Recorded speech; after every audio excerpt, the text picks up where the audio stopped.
ඔයාලා දන්නවද? කෙනෙකුට අපි අවංක වැඩි වුණාම එයාලගේ හිතේ තියෙන විශ්වාසය අඩු වෙනවා. අපි එයාලට ආදරේ වැඩි වුණාම එයාලා ළඟ තියෙන ගෞරවය අපිට අඩු වෙනවා. අපි එයාලගේ පස්සෙන්ම හිටියම එයාලට අපිව වදයක් වෙනවා. අපි එයාලගේ ප්‍රශ්න අපේ කරගත්තම එයාලට ඒකත් මානසික වදයක් වෙනවා. ඒත් අපේ තියෙන ආදරේ තේරුම් ගන්න එයාලට කිසිම උවමනාවක් නැහැ. අපි එයාලව ආරක්ෂා කරන විදිය බලන්න එයාට කිසිම උවමනාවක් නැහැ. අපි එයාලා ළඟින් ඉන්නවා කියලාවත් හිතන්න එයාට වෙලාවක් නැහැ.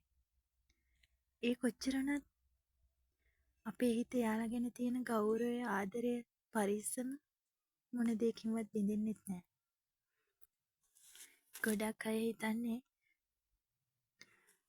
අවංක වැඩි වුණාම අපිට පිස්සු කියලා.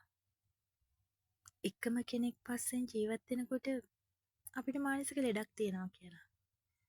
අවංක අයට දැන් තැනක් නැහැ. අවංක වෙලා ජීවත් වෙනකොට එයාලට අපිව කරදරයක් වෙනවා. අවංකව හිතනකොට එයාලට අපි පිස්සෙක් වෙනවා. අවංකව වැඩ කරනකොට මානසික ලෙඩෙක් වෙනවා. ජීවිතය ඔහොමයි. කාටත් අවංකව ජීවත් වෙන්න මේ සමාජ ඉඩ දෙන්නේ නැහැ. අවංකව මිනිස්සුෙකුට කතා කරන්න අයිතියක් නැහැ. ඇත්තටම අවංක ආදරය කරන්න මිනිස්සුෙකුට හිතක් හදාගන්න පුළුවන් කමක් නැහැ.